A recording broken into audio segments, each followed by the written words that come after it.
Good morning, Brotherhood. We have a very interesting gentleman with an interesting backstory and what he does for a living. I find it all fantastically interesting. He's Frank Rich. He's a former bodybuilder. He's an entrepreneur. He's a men's health coach, and he's a host of the Superhuman Life podcast. After living with and battling addiction, depression, and anxiety for almost 20 years, um, he's on a mission to help men who are suffering from the same type of issues in their lives, and he does that through the power of faith and fitness. And he's helped thousands of men transform their physiques from his online coaching platform, where he provides content, programs, and services to men looking to build more muscle, drop body fat, and build their greatest bodies. So I could go on. There's a lot of interesting things about this gentleman. I have seen some of it, and I don't remember, one of you may have brought him to my attention, and I've seen a bunch of his videos. I follow him on Instagram, and I find it so unique. I don't think there's anyone else that does what he does. And so I'm happy to have you here, Frank, and we're interested in hearing what you have to talk about. And if afterwards anybody has questions, we'll have that open session to ask him questions. And at some point, I'll share in the chat his social media handle, and we'll learn more about where we can contact him directly as well. Welcome, Frank. Hey, thanks, Joel. Yeah, and just so I know, Joel, we're going to about 9:55, right? That was Total. Yeah. total. Okay, cool. Yeah, so I'm gonna thanks for the introduction. Thank you for the guys for being here. It sounds like you kind of set this call up as to what the conversation was going to be. I wasn't sure kind of stepping into this morning, like if we were, because the interesting thing, man, is, I've been hosting my own podcast, and I've been interviewed here a few hundred times over the last 5 years. And I can remember back in 2019, 2020, like it was always this introduction, guys, we're going to have this secret taboo conversation that nobody wants to have here today. And I think for me, one of the reasons why I really stepped out and became as vocal as I have been, because I want to rip the Band-Aid off. I want to remove the sensitivity. I want to remove the taboo nature of this conversation. Because here's the reality, guys, is pornography is something that is a part of our culture.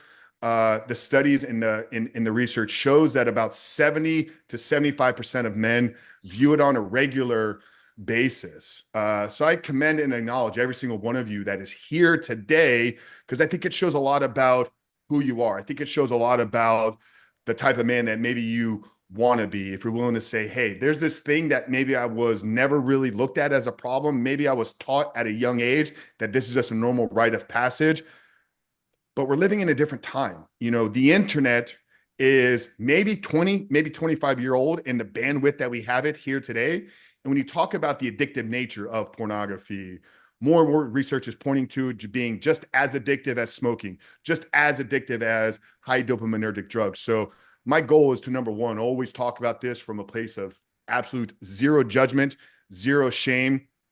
I've walked the walk myself. I've spoken with thousands of guys over the last 5 years. So I'm going to get into some of the mistakes that I see men make, and I'm going to walk you through what I've created in terms of a new 12-step framework. So I've been working in addiction recovery now for about 5 years. I saw some gaps in what people were doing. I saw some gaps in many of the old models of addictions. We'll talk about why some of that doesn't work.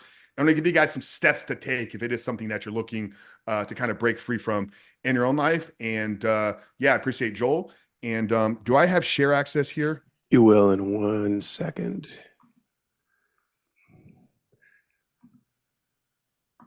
Yes. All right, cool. We are going to In the meantime, in the chat, guys, I put the Instagram for Coach Frank. You can follow him right there.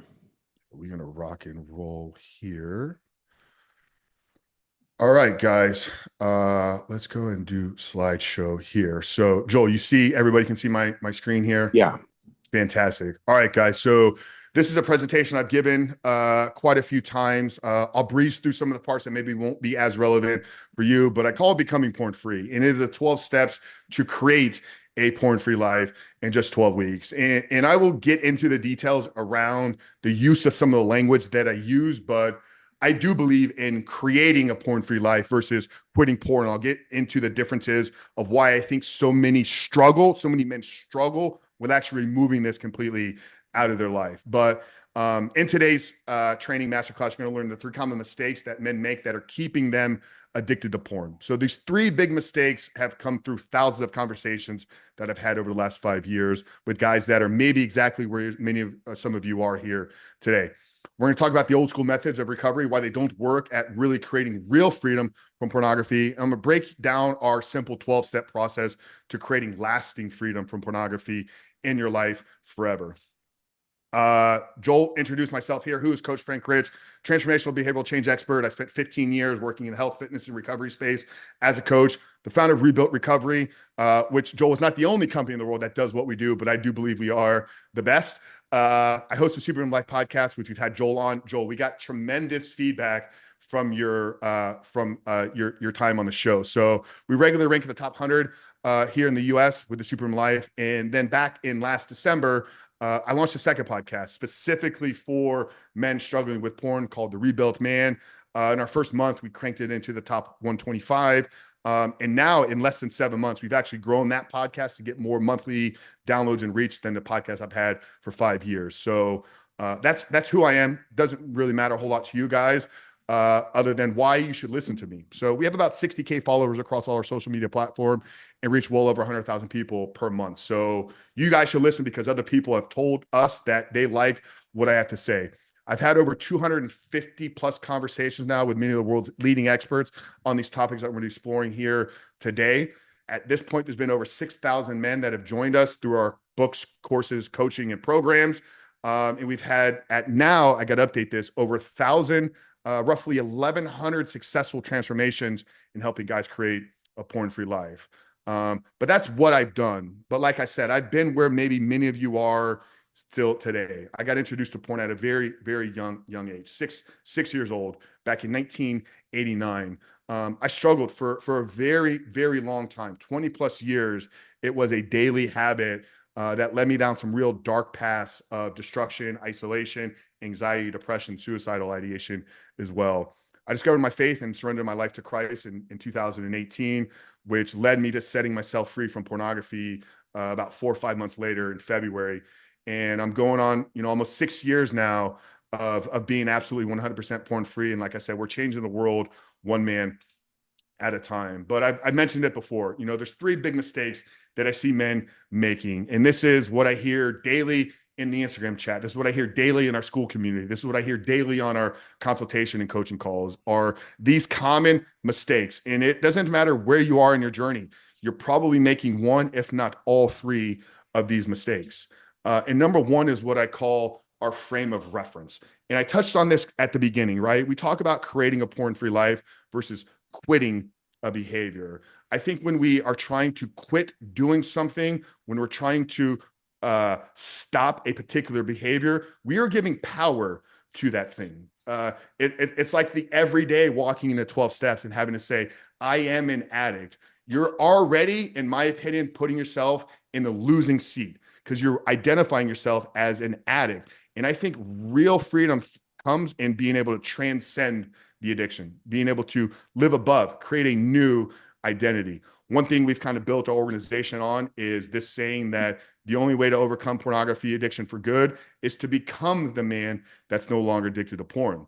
I think Joel's book, 30 Days to Become a Better Man, or 31 Days or something about that, is about an identity transformation. Our messages are so congruent because I think we see transformation through the same lens. All lasting transformation, in my belief, is rooted in an identity change. And if you don't approach it through that lens, you're stepping into what I call the wrong frame of reference. Number 2 mistake that I see men making all the time is using incomplete or broken systems for recovery. Many of you, if you're struggling, have probably tried parental blockers. Maybe you've tried accountability apps. Maybe you've tried Covenant Eyes. Maybe you've joined some small groups. Accountability apps don't work. You cannot block your way to freedom. And in fact, the minute a person tells themselves there's something that they want but they can't have, their internal desire is to want that thing even more. In the garden, Adam and Eve were given the ability to have everything but this one tree, right? And the minute God left them alone, that's immediately where they went. I think it's in our nature. If you're parents out there, if you're a father, on this call. Anytime you tell your children you can't have something, whether it's in the grocery store or at home, the minute you turn your back, they're putting the puzzle together. How do I get this thing without dad knowing? So if we're trying to block our way to freedom, it's never going to last. Okay. You probably heard, if you're a believer, if you're a Christian, you need to pray harder. You need to read the Bible more. Well, if that was the solution to it, 57% of pastors wouldn't admit to struggling with this. 64% of youth pastors wouldn't admit to struggling. I believe they know the Bible probably better than most, and they're probably spending a lot of time in prayer. So do we need that as a part of our life? 100%, but it's not going to be the complete solution. Like I said, freedom requires a fully integrated, holistic approach that is rooted in growth-centric principles leading to an identity change. And number 3 mistake that men make is just not honoring their word and telling the truth. And this may hit some guys hard, and that's okay. But how many guys on the call here hit snooze this morning? I hope very few of you, but I've given this talk to audiences of 300 plus people. When I asked that question, 90% of the hands in the audience went up. Well, Frank, what does hitting snooze have to do with overcoming a porn addiction? Well, it's your opportunity the minute your day starts to keep that first commitment.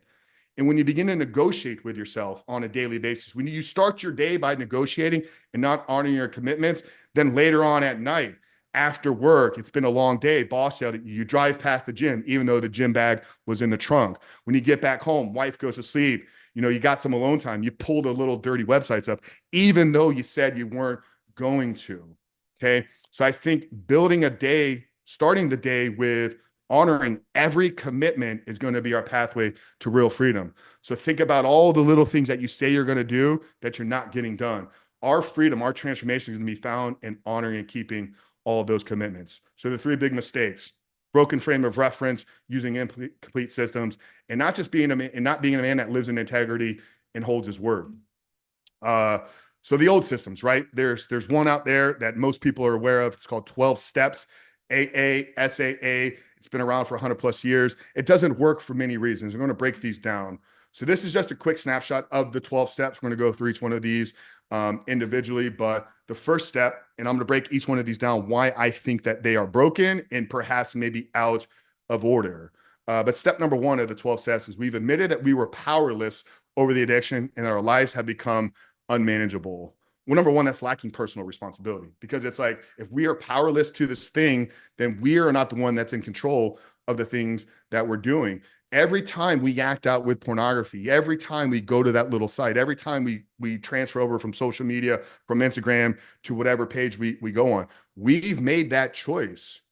That's not a powerless thing. Like, we are in control of our actions. So admitting on a day-to-day basis that we are powerless to something outside of us is keeping us in a victim state, in a victim mentality. Step number 2 is we've came to believe that a power greater than ourselves could restore us to sanity.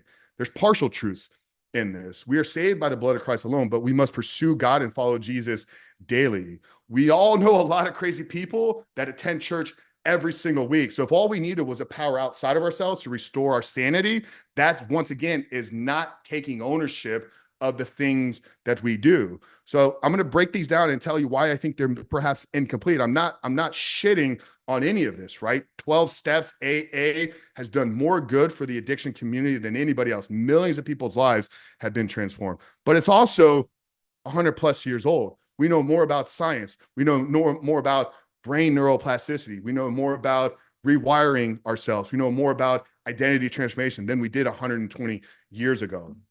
Step number 3 is we've made a decision to turn our will and our lives over to the care of God as we understand him. The problem is we have to follow this with daily action.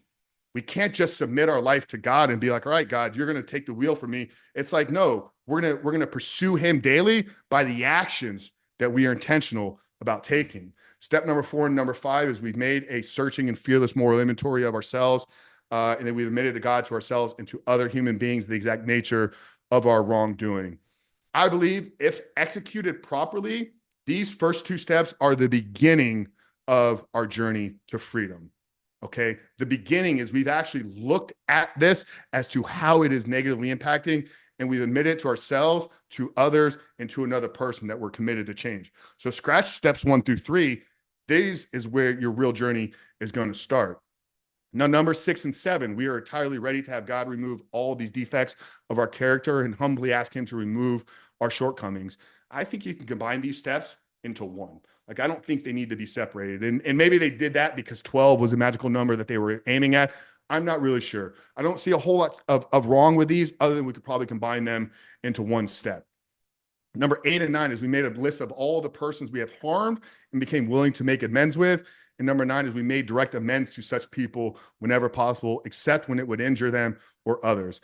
I believe these steps are out of order, though. And why I think that is we've only up until this point admitted that there's a problem, admitted that we've had some shortcomings. We haven't done anything to correct these. So going to people and saying, hey, I know I screwed up in the past and I hurt you, but I'm not going to do it again. It'll be like, well, how can I trust you? Like, what changes have you made?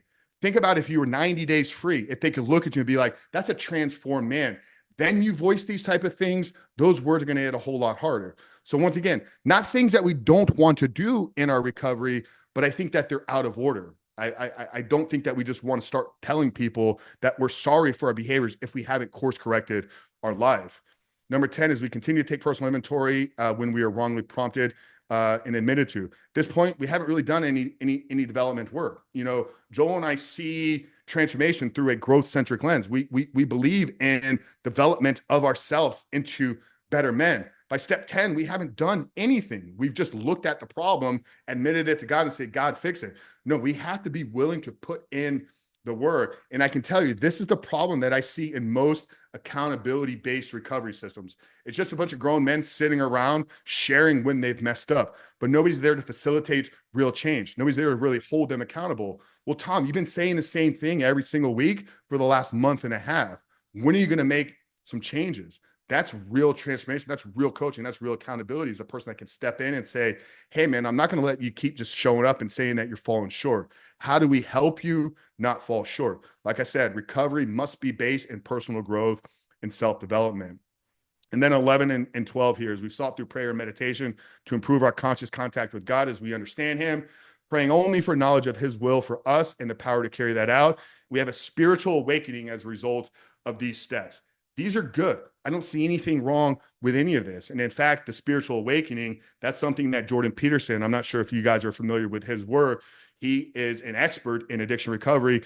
And out of his mouth, all successful transformation must require a spiritual transformation. All successful freedom and recovery must require a spiritual transformation. And spiritual transformation can mean something as simple as a change in the understanding of the meaning of your life. Now, for some people, this leads them to surrender to God. This leads them down other spiritual paths. I'm not here to preach any of that here to you guys today, but you got to begin to see yourself, your life, and the purpose and meaning for your life through a different lens if you're really going to walk in freedom. So those are the old steps, guys. Maybe some of you here have tried this. Maybe you've had some success in another area of your life, but you're like, these 12 steps haven't worked with quitting porn. Because I believe that there's a new way that we have to approach creating freedom. So what I'm going to introduce you here today, right now, guys, is the 12 steps to quitting porn, rebooting your life, and becoming the man that you're called and created to be. And this is the foundation of everything that I've spent the last 5 years building Rebuilt Recovery into one of the world's leading porn recovery coaching organizations in the world. So this is our framework, and we're giving it to you today for free. It's broken into 3 phases. Okay, phase 1 is our awareness. Phase 2 is action, and phase 3 is what we call attainment. All right.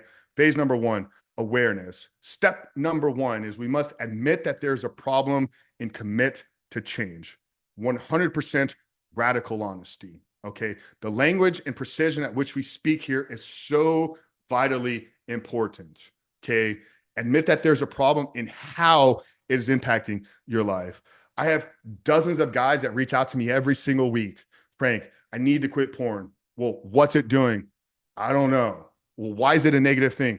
I don't know. I was told I was supposed to quit. If we can't identify how our daily habit or weekly habit with pornography is preventing us from showing up as the husband, the father, the business owner, the leader, the worker, the ministry worker, the athlete, the friend, the parent, whatever it is, we have to be able to connect the dots. This behavior over here is negatively impacting me over here, and begin to connect these dots.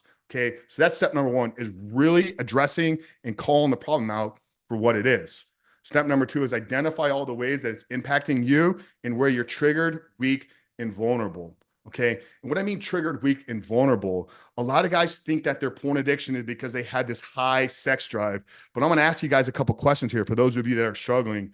Do you watch porn when things are going really, really well? Or do you watch porn when you're alone, when you're stressed, when you're anxious, when you're tired, when you've been rejected? Okay. Those are the triggering states that lead guys to porn.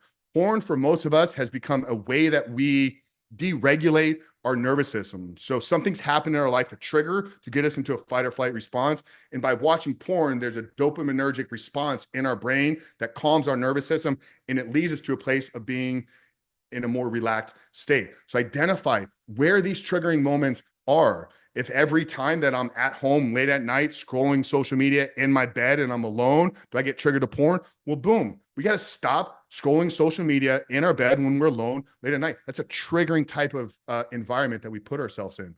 So if we're going to be able to create this new life without porn, we have to know where it's actually showing up in our life. Step number three is to write out a plan for your new life without porn. Okay. So we've identified all the ways in which it's holding us back. I'm not the father I need to be. It's impacting my physical health. It's taking me from pursuing my purpose in passions in this world. It's putting a thorn in my relationship with my wife. So what we want to do here is we want to think into the future 3 to 5 years, how we improve these areas of our life that are impacted once we remove porn. This is going to give us a blueprint on the things that we need to work on. Okay. Once again, it's not about quitting the porn. It's about becoming the man that no longer needs it. So what goals, dreams, aspirations could you achieve if you're able to get this out of your life? What relationships could you develop, or how could you improve your current relationships? So map it out, get real clear, paint a vision board if you need to. But in this process, just don't make a list of goals of things that you want to accomplish if you could quit porn. Identify the man that you need to be with Joel's help. How does Joel help me become this man that I know I'm called to be? So number 3 is to get clear on the vision for your life without porn. Number 4 is to recruit the help, support, and accountability that you need. My great friend Cynthia Sam, who runs a very similar practice to what we do, talks about pornography being an intimacy disorder. We never watch porn when we feel connected to others. It's always done in isolation. And in fact, we sneak away to do it alone because we struggle creating intimacy, maybe with our wives, maybe with our partners, but with people in general. We don't feel present in the moment. So in order to break free from this, we have to work on actually creating more deep, meaningful connections in our life. And I can tell you guys, I've never seen a man overcome this struggle in his life fully alone. The addiction feeds itself in isolation. The opposite of our addiction will never be sobriety, but the connection and the community that we build in our journey to our freedom. So get the help, get the support, call on your brothers, get a coach, get a therapist, get a passion in your corner, somebody that you're going to grow in relationship with is going to hold you accountable to leveling up and becoming a better man. All right. So that's phase 1. The first 4 phases, we've identified the problem. We've mapped it out. We've identified our triggers. We've created a vision for our life, and we've gotten the accountability and support that we needed. We're going to move into now taking some actions. Okay. We're going to begin to practice daily and weekly fasting. Okay. One thing we coach our guys through is very early on in the program is implementing an early 48 to 72-hour fast. So we want to fast from food completely for 2 to 3 days. Okay. A couple things are going to happen in this short window of time. For number 1, you're going to learn how to deny yourself and say no. If you haven't practiced fasting at all, I highly recommend it. It's a powerful tool to recognize triggers, to recognize weaknesses in your mindset of, oh, I want to go eat right now, but also realize the power that you hold within to deny yourself and say no. There's also some really cool kind of gut health things and kind of physiological changes that take place by fasting.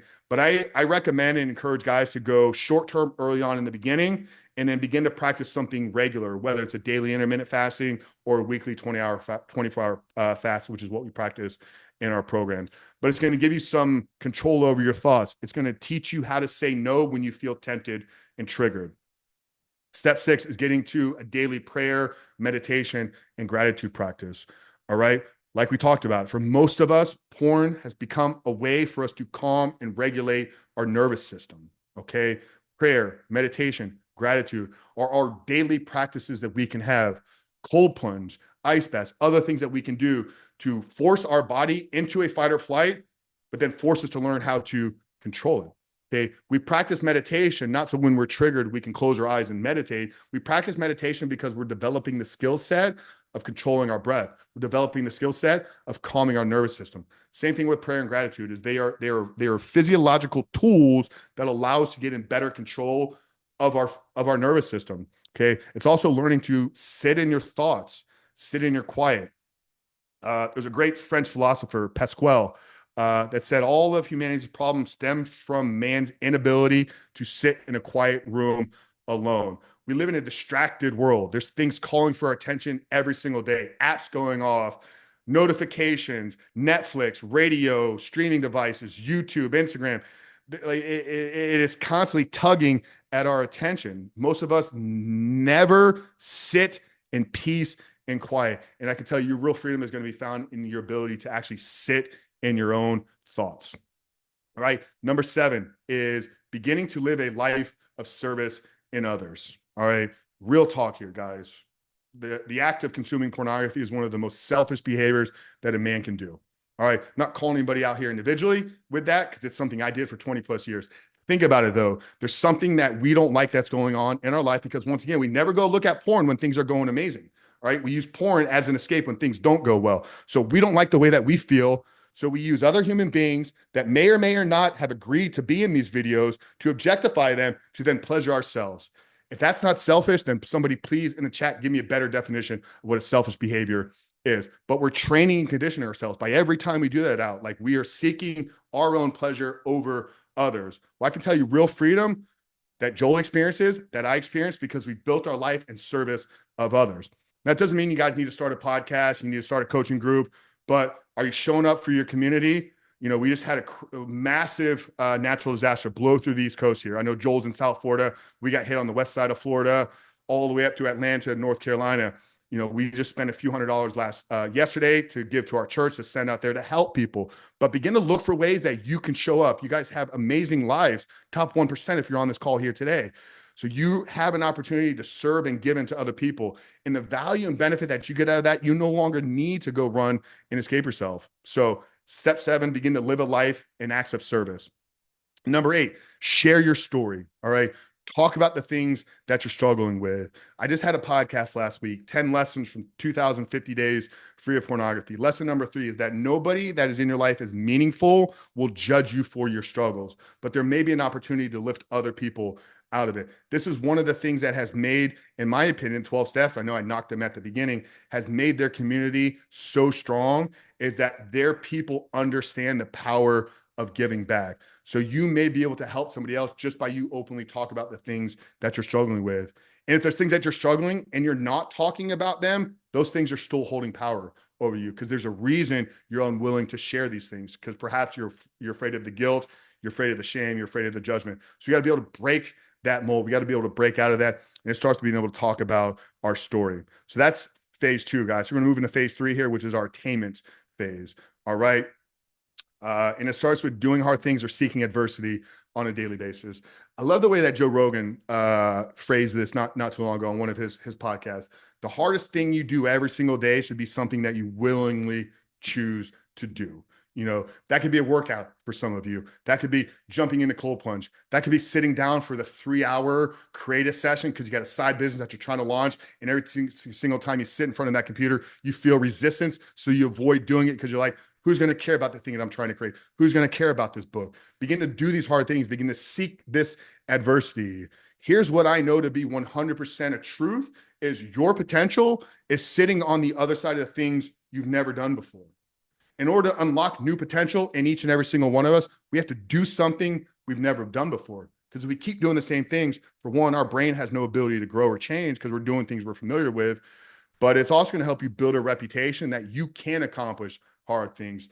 Maybe you're thinking right now, you know, I've been struggling this thing for 20 years, man. I'm never going to be able to get out of this. It's going to be the hardest thing I'm ever going to do. If you see it that way, it will always be the hardest thing you've ever done. But if every day you jump in the cold, you get the workout in, you take the extra mile in the run, you do the extra rep at the gym, you put in the creative session before you go to work, you begin to see yourself as the guy, no matter how difficult it is, I'm showing up for myself.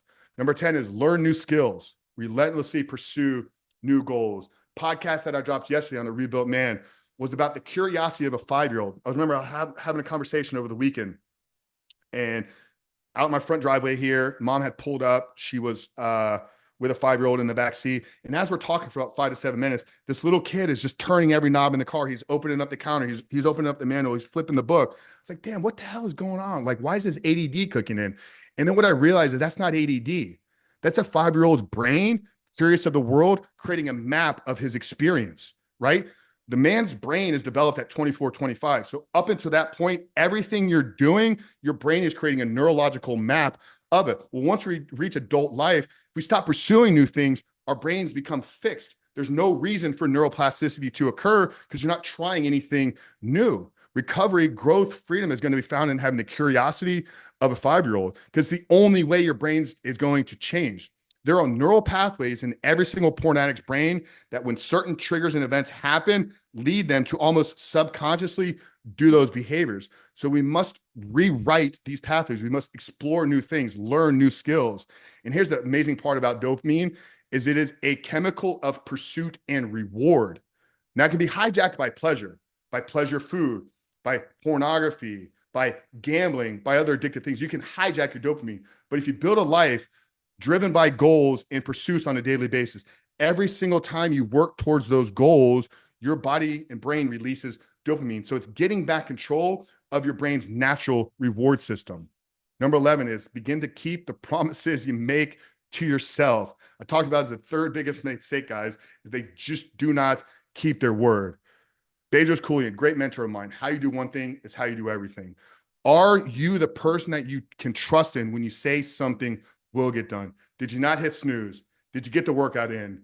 Did you kiss your wife before you left for work? Did you stop at the store to pick the things up? Did you clean the garage on the weekend when you told her you were going to?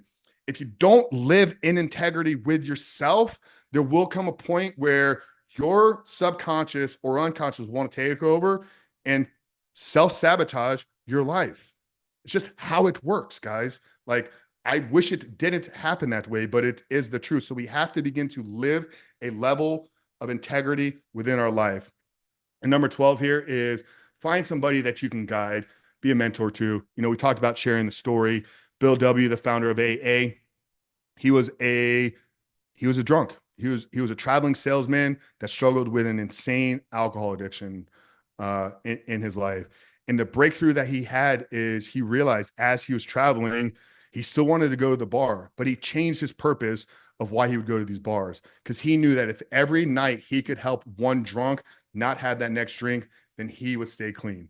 So your freedom, my freedom, Joel's transformation that he's having in his life, because the lessons that he's learned, he's giving back to others. So maybe that's not in porn addiction for all of you, but maybe there's an area in your life where you're further ahead than somebody else and you can pass off your knowledge. You can be that service mentor. You can be that guide to lift other people up. The reward that comes from helping other people get to where you are, you can only understand when you're living that out. So the 12 steps, guys. Phase 1, awareness. Admit there's a problem, commit to change. Step 2, identify all the ways in which porn is negatively impacting you. Step 3, write out a plan for your new life. Step 4, recruit the help, support, and accountability that you need.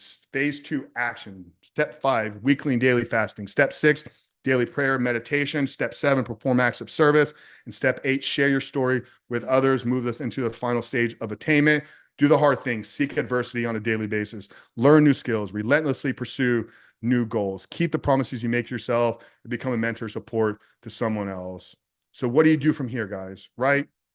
You know, they say 20% of your transformation comes from information and 80% of the transformation comes from the implementation. Much of what I shared here today for many of you probably isn't something new. You probably heard a lot of these things through Joel, through other books, through other podcasts that you listen to. There's a reason, though, why you're still stuck. If you are, it's because you're not implementing the things that you know need to get done. So you guys have a choice here to make today, right? You can stay stuck. You can take the path on the left here, stay stuck in this addiction and continue to be less that you can be, or you can take back control. You can create the freedom from porn that you deserve and want in your life, and you can live the life that you're born to be. So you guys all are sitting at this fork here right now. You know, worked with a lot of guys, men just like many of you. We've had fathers, we've had pastors, we've had medical students that have gone on to marry the dream girl and start businesses. We've had guys that have landed their dream jobs. We've had guys that have gotten their families back together. We've had guys that have gotten engaged through it. We've had guys like the one here in the middle. Ryan had his #1 month in his business just 2 months after working with us. They were all like you, though. They were all struggling to a certain degree, and then they made a choice. There's more, guys. I could keep going on, right? So, two things that all of them had in common is they were sick and tired of the current situation, and they were committed to change and being willing to do whatever it took to be free. And you got to ask yourself these two questions here if you're sitting here today. Are you sick and tired of your current situation? And are you committed to change and willing to do whatever it takes to be free? Those two questions we must all ask ourselves before we take part in stepping out in this journey. Now, if the answer to those questions was yes, then I have great news. And Joel, I hope you're okay with me doing this, but I want to offer all these guys a free call. Like, I would love to, if you guys want to jump on a call with me, it's absolutely free. We can talk about a strategy to help you guys get free. So I'll find my link. I'll drop it down there in the chat. But each and every single one of you today, I would love to give a free call. During this time, you'll speak directly with me. We'll identify all the reasons as to why you've failed in the past. We'll discuss the roots of this addictive behavior. We'll come up with a game plan of moving forward to help you guys create the life free from pornography. I do have some time available. So like I said, I'll find my link here and I'll drop it in the chat for each and every one of you. But this is not for you if you, nope. So this is for you if you are a man that has been struggling with porn for over a year, which I assume all of you are. If it's affecting your marriage or your intimate relationships, if it's holding you back in the important areas of your life, if you're stuck and cannot get freedom, no matter how disciplined you are, if you're ready to take responsibility and commit to a plan and accept accountability that is needed. It's not for you if you currently do not struggle with porn. So these calls are specifically for guys that are struggling with porn. You're not prepared to take any action and get any results. If you like to make excuses, play the victim, complain, and not take action, if you don't take responsibility for the things that you do, and don't want to take ownership and their lack of freedom. So, like I said, absolutely free, guys, and we're going to walk away with exactly what you need to do to create the freedom in your life. All right, so I will stop the share there. Let me grab. Yeah, you want to put the link in there where guys can get a hold of you. Yep, I'm pulling And it I'd up.